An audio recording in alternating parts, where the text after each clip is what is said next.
Вие сте со најновото издание на Телма Амбуланта. Добре дојдовте. И денеска несебично ќе му посветиме внимание на вашето почитувано здравје. Ќе обработиме тема која е многу често присутна кај нас во Македонија. Станува збор за неправилна срцева активност или пак одредени срцеви аритмии. За тоа што представуваат истите, можеби во кој период од животот најчесто се појавуваат и кои се главните и клучни причинители кои доведуваат до одредени срцеви аритмии.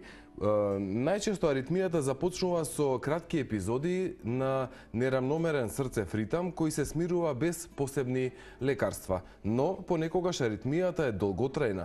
Тие ситуации бараат консултација со лекар. Затоа што сите овие нешта бараат консултација со лекар, токму затоа и постои Телма Амбуланта. Денеска во продолжение на оваа тема, на тема од областа на кардиологијата, особено за срцевите аритмии, зборувам со почитуваниот доктор Дејан Ковачевиќ, интервентен кардиолог, електрофизиолог од областа на кардиологијата, Аџибадем Систина. Добар ден, добре дојдовте во Телма Амбуланта. Добар ден за вас, поздрав до гледачите на Телма телевизија. Докторе, што се срцеви аритмии? Добро, во нашиот живот, како што старееме, можноста да добиеме некоја аритмија се поголема и поголема. Во светот е познато дека возрастните луѓе, старите луѓе имаат многу често неправилна срцева работа.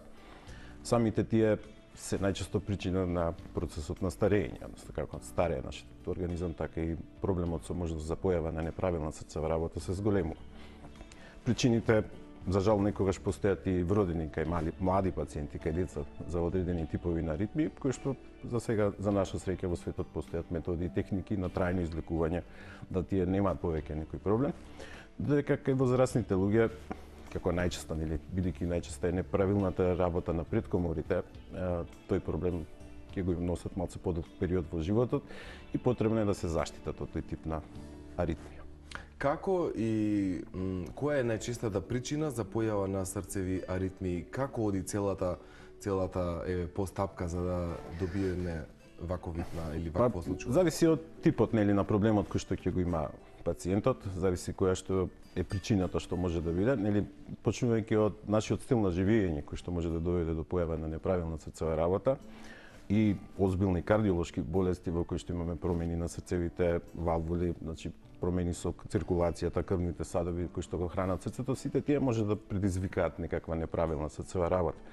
Истата може да биде од предкоморите и од коморите. Разликата и некој посебен различен пристап немаме, мораме да откриеме што е причината, значи каков тип на аритмија има пациентот и понатаму според тоа да се постапи како да се лекува. Какви видови на аритмии има? Имаме различни поделби. Првата е на предкоморни и коморни, после тоа имаме вродени и стекнати и во тие аритмии кои што ги имаме може да бидат различни подгрупи на одреден тип на проблем. Може да подобјасниме подетално за сите? Предкоморните аритмии се, значи нашиот дел каде што се создава импулсот за да срцето ни работи е во предкомората. Од таму почнува еден нормален импулс кој што понатаму се пренесува низ целото срце за да направиме контракција при што би се стиснала крвта од срцето за да можеме да функционираме. Системот е малце има свои некои специфичности во кои што импулсот кој што ќе се создаде во предкомората, за да стигне во комората, постои само едно место кое што ние во кардиологијата го викаме аве јазол и низ тоа место импулсот проаѓа во самата комора. Грешките во системот може да бидат во предкомората, во аве јазолот и во комората. Значи на различни места може да се појават потенцијали кои што ќе доведат до неправилна срцева работа. Најчесто се во предкомората, нешто имаме дел кој што се јавува и во самиот аве јазол одредени грешки. И кога имаме малце покомплицирани кардиоваскуларни состојби, тогаш имаме почесто и од самата комора појава на некои неправилни срцеви ритмови. Кои се најчестите или пак наједноставни симптоми кои човековиот организам или пак секоја индивидуа би ги забележала во своето секојдневието, нешто што ќе не асоцира дека нешто се случува со нашата главна помпа? Аритмиите, неправилната срцева работа, најчесто она што го чувствуваат пациентите, баш зборот сам кажува дека срцето работи неправилно. Гледаме еден видео материјал. Неправилното работење кое што како проблем може да се појави, она кое би било чувството на пациентот зависи од времето на траењето. доколку е во атриална фибрилација, значи предкоморна аритмија, тогаш пациентот цело време чувствува дека нешто чудно работи срцето и не е ритмично. Предкоморните и коморните екстрасистоли, обично пациентите ги чувствуваат како прескокнување, во моментот најчесто чувствуваат како некоја кнерла да голтнале, како некој чувство дека нешто во моментот им проаѓа низ хранопроводникот. Тоа е најчесто осетот кој што го имаат. Се разбира, може да видат и многу поозбилни симптоми како губиток на свест, така, значи поозбилни настани да се случат за време на појава на аритмијата. Дали аритмијата значи дека имаме заболено срце? Мора да се провери дали постои болест на срцето во моментот. Имаме некои состојби во кои што аритмиите се јавуваат кај здрави пациенти, тоа се најчесто вродените кружни аритмии кои што не постои болест, него се јавува одредена грешка во системот која што доведува до појава на аритмија. Станува збор за сериозна состојба кога ќе се детектира аритмија на срцето? Треба да се направи план како да се лекува пациентот, бидејќи имаме различни упатства за одреден тип на аритмија како би постапувале понатаму со пациентите. За она што е најчесто таа предкоморната аритмија, најголемиот проблем во моментот се компликациите од истата кои што може да настанат, а тоа се мозочните удари кои што во најголем дел се појавуваат за време на неправилна срцева работа, кога тромбите кои што ќе се создадат во срцето ќе отидат во мозокот и ќе направат мозочно страдање. Тоа се најчесто возрастни пациенти кај кои што треба да се направи убава стратегија како да го лечиме пациентот за да спречиме појава на компликации. Можеме да подобјасниме или да зборуваме и за видеото кое го гледаме? Во моментот, нели, она што го кажував и претходно, дека нормалниот срцев ритам почнува од самата предкомора и треба да се пренесе преку авијазолот до комората. Кога ќе се појави, во моментот имате еден приказ на вентрикуларна тахикардија на спотот што оди, во кој што почнува да работи срцето неправилно и да трепери. За жал, овие вентрикуларни тахикардии и фибрилации се најчесто компликациите кои што ни ги носат пациентите и тие се најчесто како последица на коронарна болест, на проблем со циркулацијата на крвните садови, кога ќе дојде до запушување на некои од крвните садови и во моментот нема циркулација во делот срцето, тогаш овие аритмии се најчесто како компликација. Поради појавата на ваков тип на компликација, пациентите треба веднаш да се јават на медицински преглед да се утврди што е причината за која што довела до појава на таков тип на аритмија. Во светот, нели, и во Македонија донесоа одредби да имаме, нели, дефибрилатори мобилни за да може во секој момент кај овој тип на аритмија на било кое место да се помогне, бидејќи единственото решение кога е пациентот, нели, во ваков тип на аритмија да се изврши кардиовезија со помош на струја и да се прекине тахикардијата. Имате сега приказ на еден песмейкер кој што вака како што е направен во приказот еднокоморен, тој е па апарат кој што помага за спора срцева работа, кога нашето срце работи поспоро од што треба. Во тој случај, кога ќе диагностицираме проблем во кој што пациентот има помалце импулси, помала срцева работа, се решаваме да вградиме апарат песмейкер кој што ќе помогне да срцето работи со одредени зададени бројки кои што ние ги даваме во самиот песмейкер. Тој е еден компјутерски центар кој што ќе раководи како вашето срце да работи. Во кој случај имаме забавена функција на срцето? Повторно компликациите зошто би се појавил спор срцев ритам, исто така етиолошки се бара причината, може да бидат инфективни, може да биде старењето, нели, како причина, повторно може да биде болеста на крвните садови и болеста на валвулите на срцето, која што ќе доведе до оштетување на овој спроведен систем и успорување на срцето. Како синдром на спора срцева работа, синусната брадикардија во принцип се јавува кај спортисти и таа не се лекува. Сите луѓе кои што се добро тренирани, базично имаат спор срцев ритам, бидејќи кога ќе бидат во напор, да може да надополнат она што треба, да бидат во добра кондиција, срцето малце поспор работи во мир. Кај луѓето кои што имаат појава на блокови, доаѓа до успорување на преносот, најчесто во авијазолот, кога импулсот не може во секој време да помине до коморите и тука доаѓа до успорување на срцето, кое што бара понатаму да се интервенира со поставување на песмейкер и да се бара евентуално дали постои причина која што би била коронарна или болест на срцевите валвули за да тоа се лекува понатаму. Двете состојби би требале да ги лекуваме. Кои луѓе или пак која категорија на индивидуи се најчувствителни или пак имаат најмногу можност да се соочат со состојба на срцева аритмија? Во однос на пак етиолошкиот дел, каков тип на аритмија ќе се појави, кај возрастните луѓе имаме атриалната фибрилација, значи предкоморната неправилна работа, кај помладите пациенти, кај средовечните пациенти, значи луѓето кои што се од 50 години нагоре, каде што е најчеста појавата на коронарната болест во акутна форма, тука имаме проблем со вентрикуларните аритмии. Така да превентивните прегледи во кои што би се оценила состојбата на пациентот би биле превенција за да се спречи појава на вентрикуларна аритмија. Да, можеме да ги поканеме и гледачите да ни се јават, почитувани, можете да ни се вклучите во нашиот разговор доколку сакате и имате прашање на темата на која зборуваме денеска со доктор Дејан Ковачевиќ, интервентен кардиолог од Аџибадем Сестина. Докторе, кои видови на хронични заболувања можат да придонесат за срцеви аритмии? Постои една група на многу болести кои што можат да предизвикаат појава на некаква аритмија. Хроничните белодробни заболувања се една од причините заради која што се јавуваат неправилната срцева работа. Шеќерната болест може да биде причина за појава на неправилна срцева работа. Болестите на бубрезите, исто така пореметувањата во нивото на електролитите во крвта може да предизвикаат појава на неправилна срцева работа. Прекумерната тежина, лошите животни навики, пушењето, алкохолот, сето тоа може да предизвика одредена појава на неправилна срцева работа. Ајде да ги слушнеме и гледачите. Добар ден, кој ни се јавува? Добар ден. Повелете. Вака сега ме интересира, имам 53 години. Пред година дена ми се направи електрофизиолошки зафат на срцето. Во десната предкомора ми ја најдоа такикардијата, да кажам, аритмијата, но откако се повторно некој имам како отскокнувања.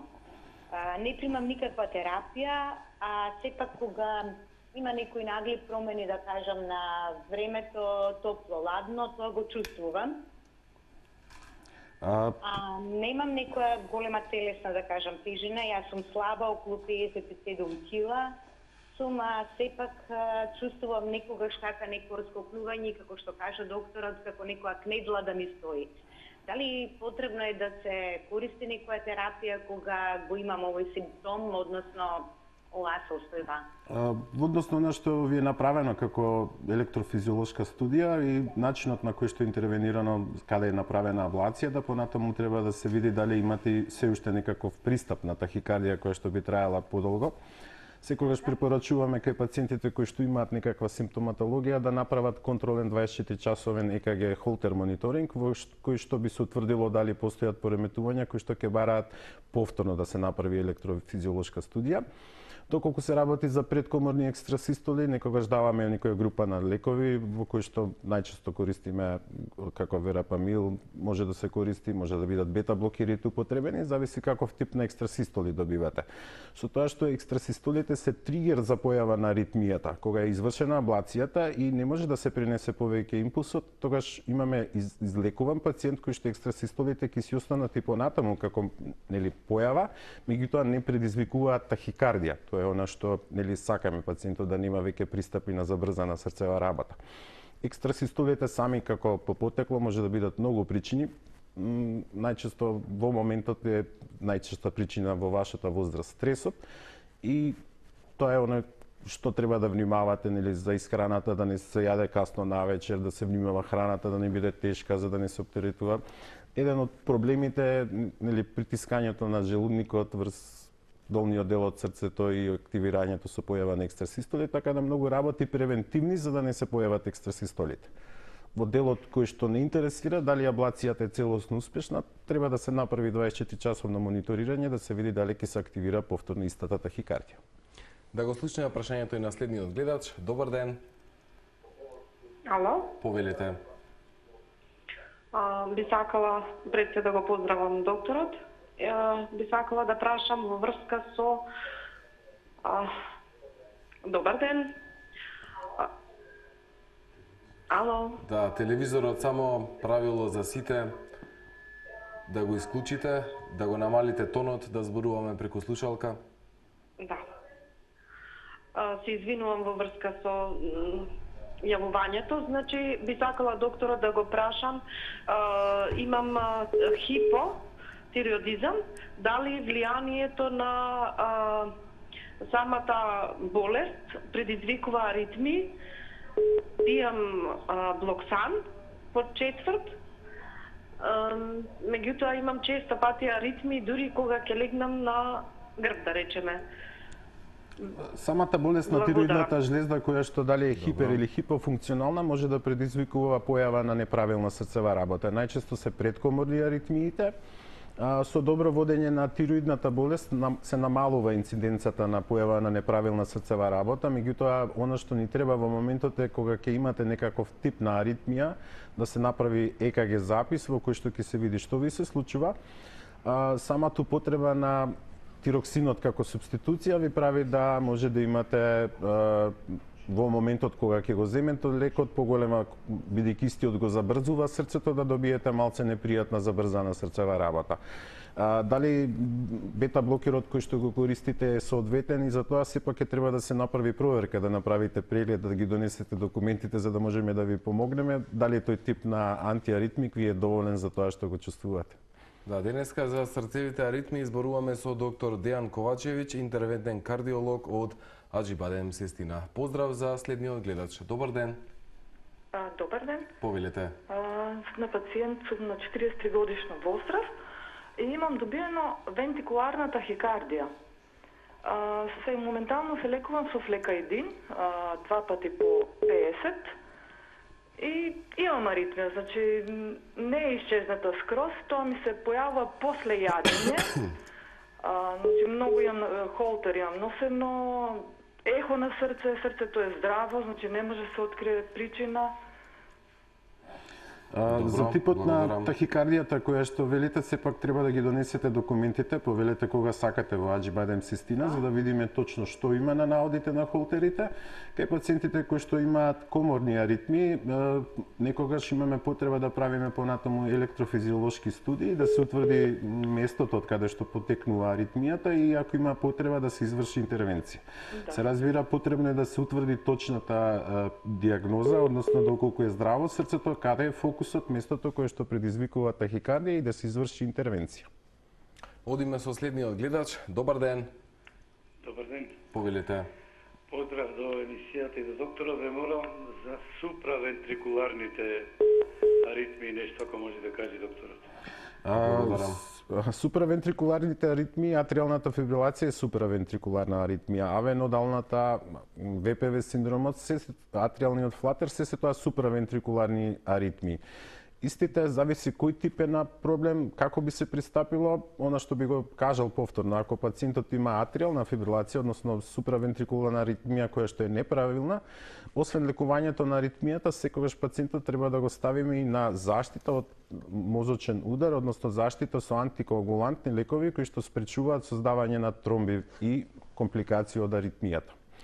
Иначе суправентрикуларните аритми, кои што се од АВ-јазолот, кои што се ВПВ синдром, атриален флатер, истите се прават, доколку се многу чести и пациентите се симптоматски, се прават електрофизиолошки студии и повторно се бара местото каде што се создава аритмијата и да се изврши интервенција, аблација, со што пациентот би можел да биде ослободен од проблематиката и излекуван од проблемот. Добар ден, поздрав за следниот. Добар ден. Повелите. Вака, поздрав до вас и до гостинот. Имам 38 години.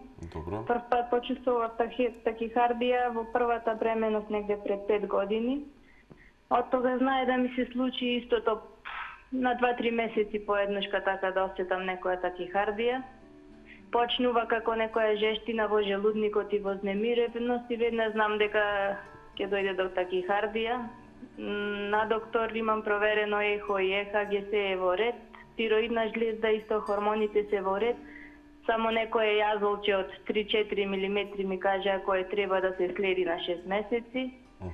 Сега не знам друго што би требало да испитам, да видам како Она што ми го објаснувате и опишувате пристап на аве-нодална тахикардија, значи кружна тахикардија која што се јавува во аве-јазолот, исто така најчесто е презентацијата со појава на чувство на нелагодност во желудникот. За истата таа потребно е да се документира во моментот кога имате пристап, кога ќе се јави тахикардијата, доколку трае доволно долго во првата амбуланта да направите ЕКГ и после тоа, доколку тоа се документира, се прави инвазивно исследување, електрофизиолошка студија и аблација на спориот дел од аве-јазолот за да се прекине тахикардијата. Тоа е начин да бидете излекувани доколку имате често пристапи на тахикардија. Меѓутоа, за да се прави некоја инвазивна метода кардиолошка, сепак треба да имаме доказ кој што ќе биде на ЕКГ зошто би правеле нешто. Сепак се работи за инвазивни методи во кои што се влегува во пределот на срцето, се бара местото кое што предизвикува тахикардија за да се направи интервенција. Поздрав за следниот гледач. Добар ден. Ало? Повелете. Се јавувам за сопругата моја. Добро. Ало? Ало? Да, одлично ме слушаме, повелете. Се јавувам за сопругата моја. Ако? Има на моменти аритми, чувствува така како прескокање и нелагодност во желудникот и добива хипотензија со многу спора работа околу на моменти до 40 па и 35 и мора да легне тогаш. Ја нешавме во Заводот за кардиоваскуларни болести и ни препиша бета-блокер. Че има подобрување, ама во моменти пак добива аритми и на моменти мора да се даде плюс амиокордин и со него се средува. Сега, она што ми го опишувате во моментот е дека најверојатно пациентката добива пароксизмални, односно ненадени пристапи на неправилна преткоморна работа, која што спонтано се смирува и во моментот кога имате тахикардија, пациентката прави успорување на срцето. Треба да се види моментот кога ќе се случи аритмијата каков е, за да понатаму се одлучи дали ќе треба да се прави интервенција во која што би се правела аблација или треба да се размислува дека ќе треба да се вгради апарат, песмикер, кој што нема да дозволи да се успорува срцето. Сега зависи од типот на аритмијата, што се случува, што би можело понатаму да се прави. Во кој пристап, на кој тип на лекови ќе ги користите, се зависи од самата аритмија. Добро. Одиме со следниот гледач. Добар ден. Ало, добро утро. Поздрав, повелете. Поздрав до доктор Ковачевиќ. Стета со една пушти кардиолошка клиника. Сакам да го прашам, колку може да влијае, ја имам во погодини сум, се лекувам од хипертензија со соответна терапија и од железото ми е доста слабо. Колку може анемијата да предизвикува аритмии и хиатисот хернија дали може да предизвика?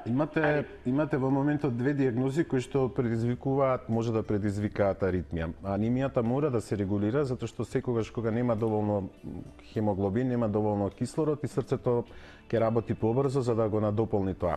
Самиот покачен крвен притисок е една од причините за појава на неправилна срцева работа и истото тоа треба добро да се регулира. Значи крвниот притисок во сите мерења што ќе ги правите не треба да биде над 140 во систола, над 90 во диастола.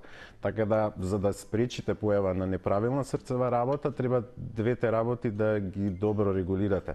Анемијата се разбира со употреба на железо, витамини за да се подобри самата состојба со нивото на хемоглобин, а за крвниот притисок добро регулирање на тој начин ќе се спречи оптеретувањето на левата преткомора, односно притисокот кој што во незе ќе предизвика неправилна срцева работа.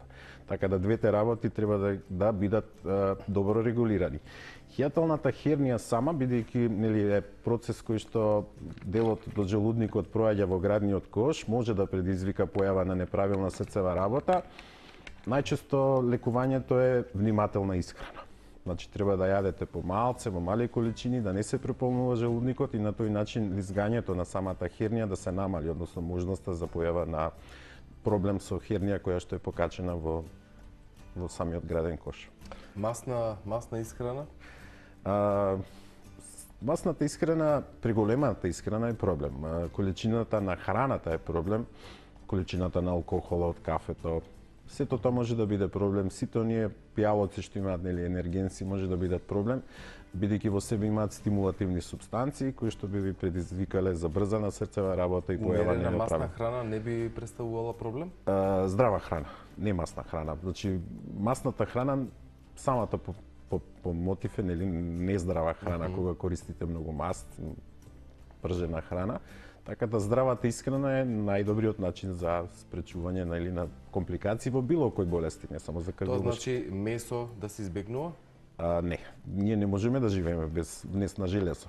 Главниот извор на железо ни е месото. Сега количината на месо колку е во денот, колку ќе имате, кои типови на месо ќе ги користите. Најздраво е да користите риба. Таму имате најмногу незаситени масни киселини.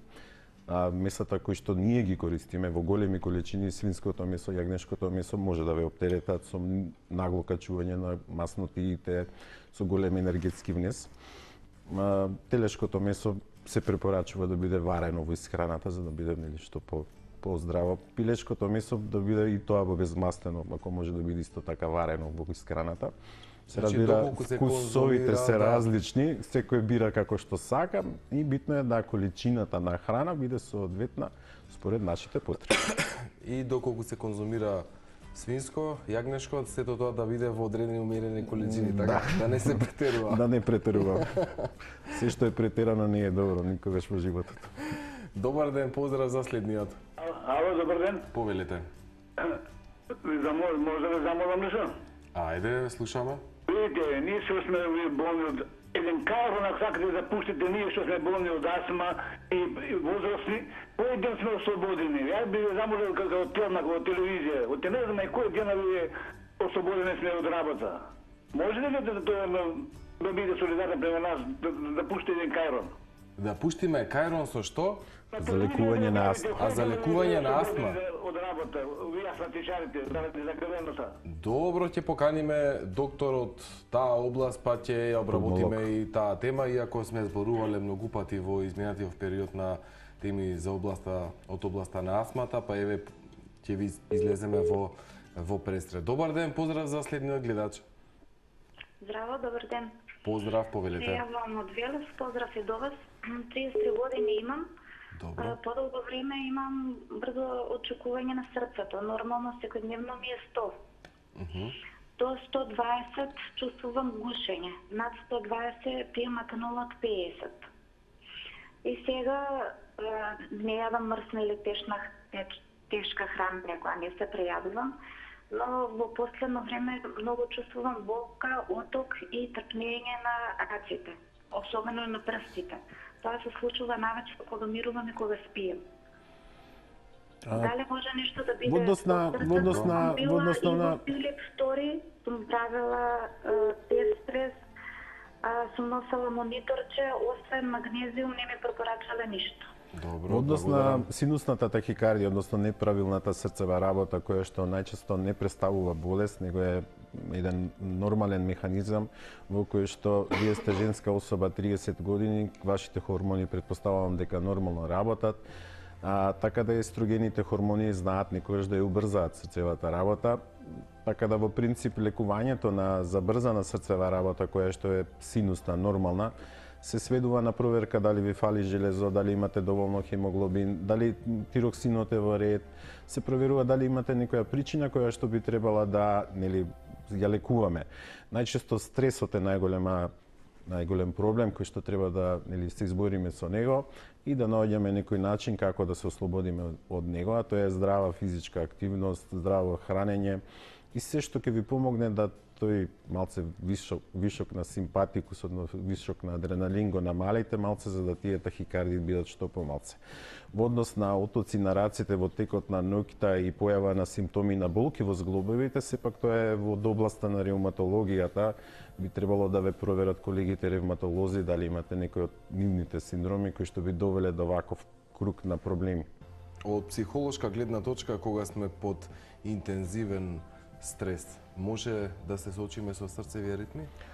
Сигурно, адреналинот е супстанца која што си ја лачиме од нашите надвобрежни жлезди и кој што ни помага да бидеме попрецизни во работата, ама кога ќе излачиме повеќе може да добиеме и забрзана срцева работа. Тука решението е физичка активност, спорт, возење велосипед, пливање, се што можете здраво да направите и да најдете решение за себе, нели?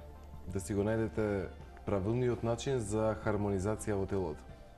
Да уживаме во животот, тоа би било најбитно, нели? Добар ден, поздрав за следниот гледач. Добар ден. Повелете. Имам 66 години. Добро. Пред 10 дена почувствував кратко подскокнување на срцето и подкашлување. На стетоскоп и на ЕКГ не се покажа ништо. Меѓутоа деновиве пак истото го чувствувам, дали треба да превземам нешто и колку е тоа алармантно. Многу благодарам.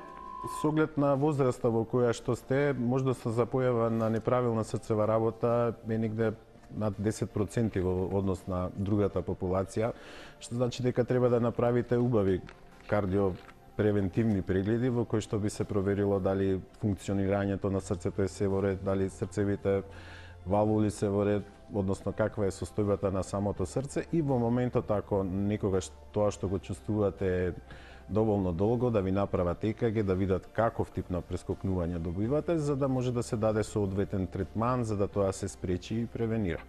Во принцип би било потребно да си направите преглед и консултација со кардиолог, за да може да одреди понатаму како да продолжите со лекувањето на тоа што ви се јавило како проблем.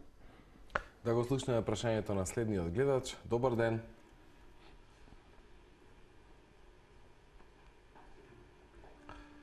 Дали се слушаме? Добар ден. Добар ден. Ајде ќе се обидеме повторно. Имаме си... Повелете. Ало. Добар ден. Повелете. Добар ден.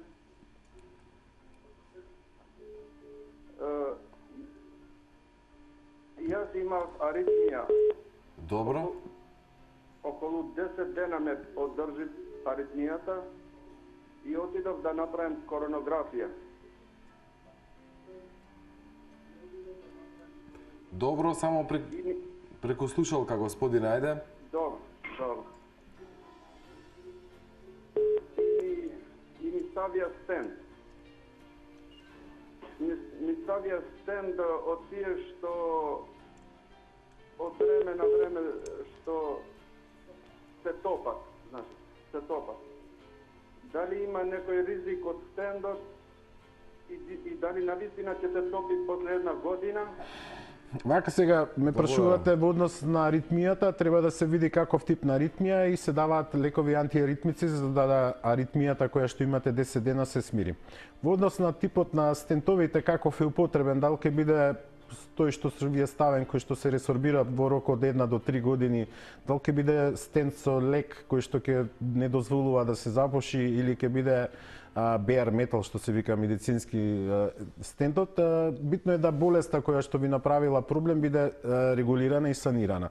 Односно, протокот во крвната жила да се воспостави и да ви помогне да не доживувате понатаму проблем со болки и други нелагодности кои што се јавуваат заради коронарната болест. Како е санирано и докаде е санирано, тоа ќе морате да разговарате со колегата кој што е работел интервенцијата и што би ви препорачал понатаму да правите. Во однос на изборот на стентот и материјалот, во моментот во светот не постојат лоши материјали, така да одлуката да се стави таков стент или не треба да се стави, во моментот јас не би ја коментирал, тоа е поле на колегите кои што работат интервентна кардиологија за крвни садови. Вие препорачувате такви видови на стент или не? Прашањето е во моментот се уште се размислува каков тип, дали тие што се ресорбираат ќе бидат доволно добри, дали тоа се една голема серија на материјали кои што би требало пациентот да го ослободат од ризикот на рестент стеноза, односно запушување на стентот, со тоа што стентот би се ресорбирал и не би постоел како момент кој што ќе доведе до повторна стеноза во крвниот сад. Употребата на таквите стентови во светот е веќе верифицирана, се ставаат кај голем број на пациенти. Искуствата во светот во моментот покажуваат дека стентовите од тој тип ќе имаат свое место кај нас и ќе дојдат се стават и кај нас. И кај нас. Добро, одиме со следниот гледач. Добар ден. Добар ден, дали се слушаме? Повелете. Да, се слушаме сега. Добар ден. Јас имам 51 година. Пред 10 години имам прележано ендокардит. Имам стеснување на ортата 2,6 и имам пулс 101, некојаш ми доаѓа и некојаш и 110. На терапија сум со блоксан, од првин бев со 2 пати по четврт, а сега наутро пијам половина и навечер пијам четврт. Имам проблеми, нон-стоп имам као тахикардија и прескокнување, а пулсот никако не можам да го регулирам. И почнува од сега да ми се качува и притисокот. Дали има некој проблем, дали може некако да се доведе до кај докторот да се види? Секако дека може да отидете до кај докторот. Денеска за срцеви аритмии зборуваме со доктор Дејан Ковачевиќ, интервентен кардиолог од Аџибадем Систина. Може да и објасниме Во односот на она што сте имале ендокардит, ќе треба редовно да се прават ехокардиографски контроли во кои што се проверуваат структурите на срцето, посебно валвулите, дали се причина за појава на екстрасистоли и забрзана срцева работа.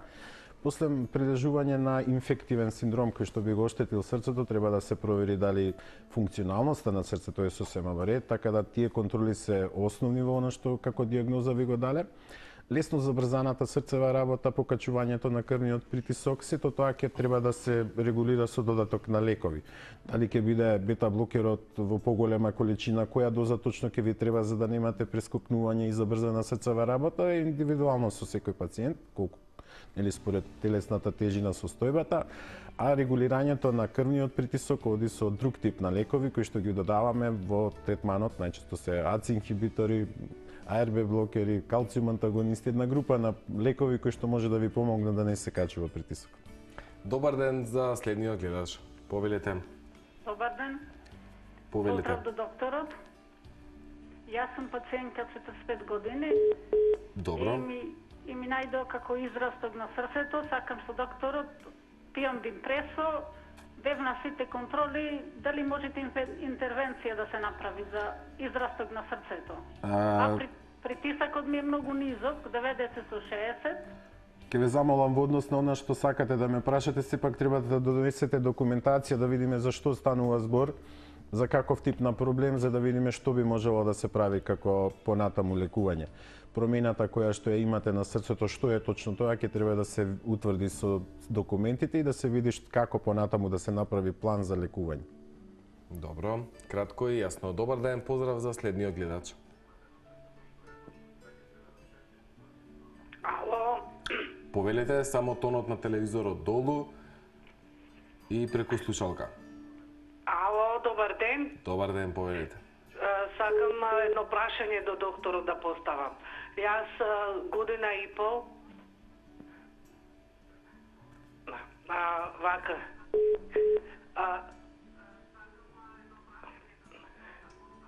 Јас и пол денат веќе примав блоксан.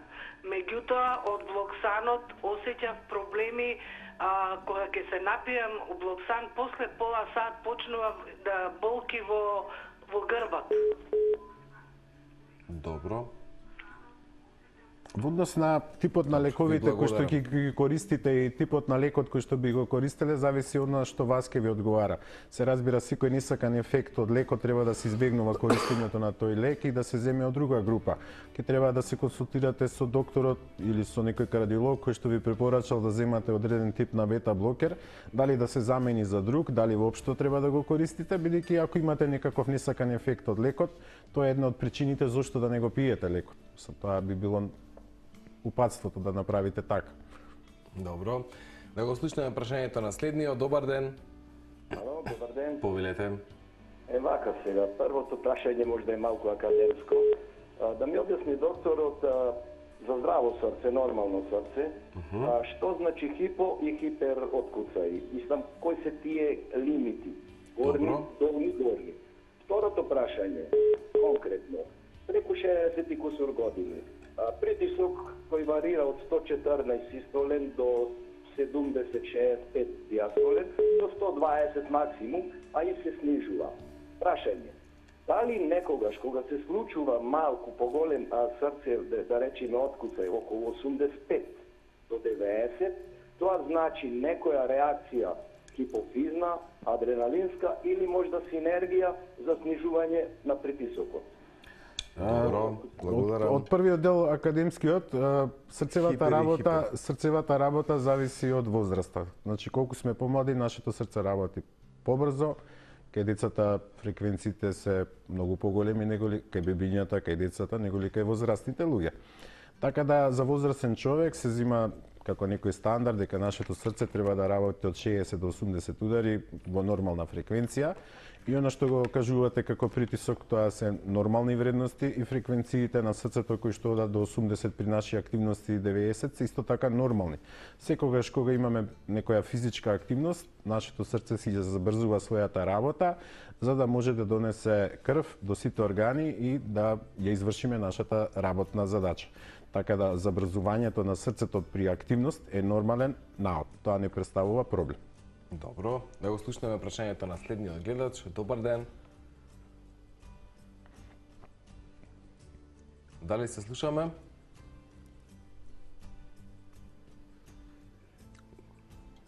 Имаме ли некој на линија или имаме сигнал, но добро, додека воспоставиме телефонска врска, ние ќе продолжиме да зборуваме со доктор Ковачевиќ.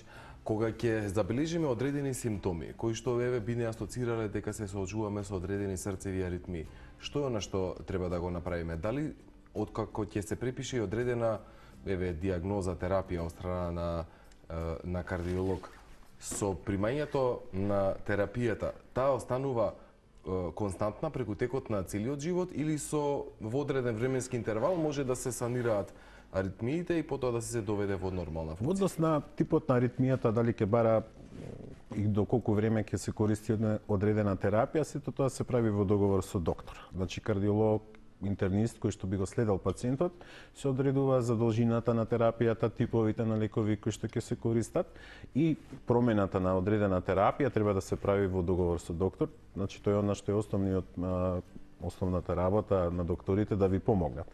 Така да пациентите кои што заради некоја причина ќе почнат да користат одредена терапија, треба на одредени временски интервали да се јавуваат на контролни прегледи. Интервалите може да бидат 3 месеци, 6 месеци, година дена, може да бидат и на подолги периоди, зависно од диагнозата која што ќе дадеме и што ќе препорачаме. Така да решавањето да се прекине некој лек треба да биде во договор со доктор, да не го прават пациентите сами тоа. Добро. Еде, сега имаме телефонска врска, па можеме да го вклучиме гледачот. Добар ден. Добар ден, дали се слушаме? Ало. Повелете. Се молам, се работи за мојот сопруг. Од неодамна му се појави при спиење, значи осетил забрзано работа на срцето. И кога измерил вакво притисокот му бил нормален, а од куцаите 175, значи дури не ни се веруваше дека може така. И отидовме на клиника, значи таму го третира со флечиад, таму не знам како се викат тие две таблетчиња и пола од, не знам другото како се викаше, мислам Валцера или така нешто. И тука 4 сатот му се спусти, значи ова пулсот. И потоа го патија на ехо. На ехо му е утврдено само лесна АР и лесна МР. Се не знам што означа тие. И сега од неодамна повторно му се случи истото и траеше долго време. Дали ме интересира колку време може така да, дали може нешто се случи пошто беше ноќе, дали да идеме да реагираме? Вака сега, кога ќе се добие пристап некој пациент, она што не интересира е во моментот кога ќе го има наодот на неправилна срцева работа, пациентот да направи ЕКГ. Доколку истото се смирува додека се јавите на преглед и на консултација кај било кој доктор, тогаш треба да ставите 24 часовен холтер мониторинг за да се детектира аритмијата каква е. Може да бидат различни типови, фреквенцијата како бројка која ќе биде во моментот нема никој посебно значење, него е битно каков тип на аритмија се јавува. Доколку се јавува атриалната предкоморна фибрилација, тогаш е прашањето дали пациентот кој што 2-3 пати имал пристапи ќе треба да користи редовна терапија за да се спречи и да се вклучи антикоагулантна терапија. Тие се некои правила кои што треба да се видат кај пациентот кој што има лесни промени на аортниот и митралниот залисток. Тоа што ви е опишано. Добар ден. Ало, добар ден. Повелете. Имам 16 годишен внук. Се бави со спорт. И вчера му се слошило, го однесавме на кардиолог, му направија ехо.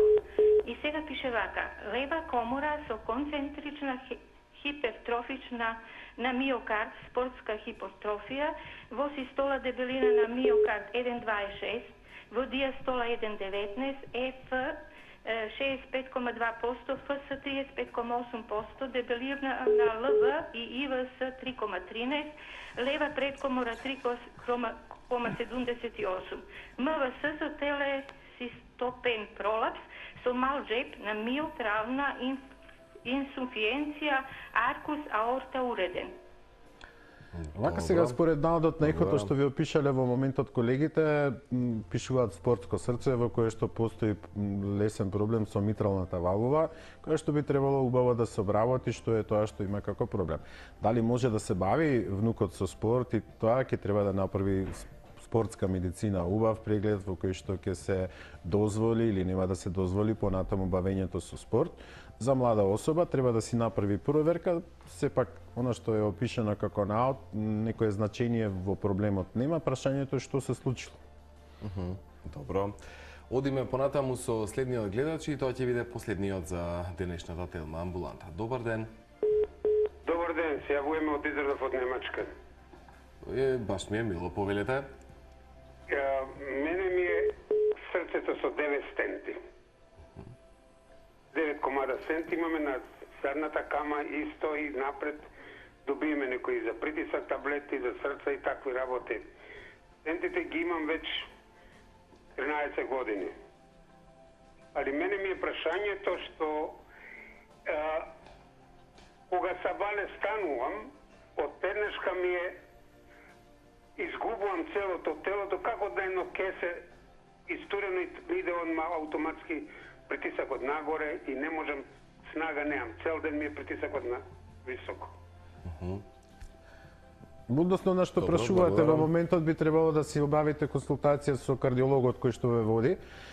Проверката за стентовите се прават неинвазивни тестови, стрес тест, ехокардиографија во однос на хипертензијата која што ја прививувате како утринска. Нормално е да наутро кога ќе станете притисокот се покачи, тоа е начин на кој што се будиме, хормоните кои што си ги лачиме ни прават да притисокот се покачи и така се будиме. Дали тоа ќе треба со повеќе лекови дополнително да го спречите да не биде така голем притисокот, сепак ќе мора да ве види некој од колегите таму во Дизелдорф каде што сте, да се договорите за типот на терапијата со кој што ќе продолжите понатаму. Употребата на лекови со оглед дека сте стентирани, имате атеросклероза, имате коронарна болест, е обврска во вашиот живот, а количината во договор со кардиолог што се ќе треба да земете. Докторе, некако многу брзо ни помина денешното издание на Телма амбуланта. Можеме ли да заклучиме да не советувате како да си го чуваме сопственото срце и на кој начин да превенираме срцеви аритми? Здравиот живот е она што сите нели треба да го практикуваме. Мислам дека е време една поубава кампања за здрав живот во државава да спроведеме, во која што ќе се бориме сите да имаме многу по-квалитетен и подобар живот.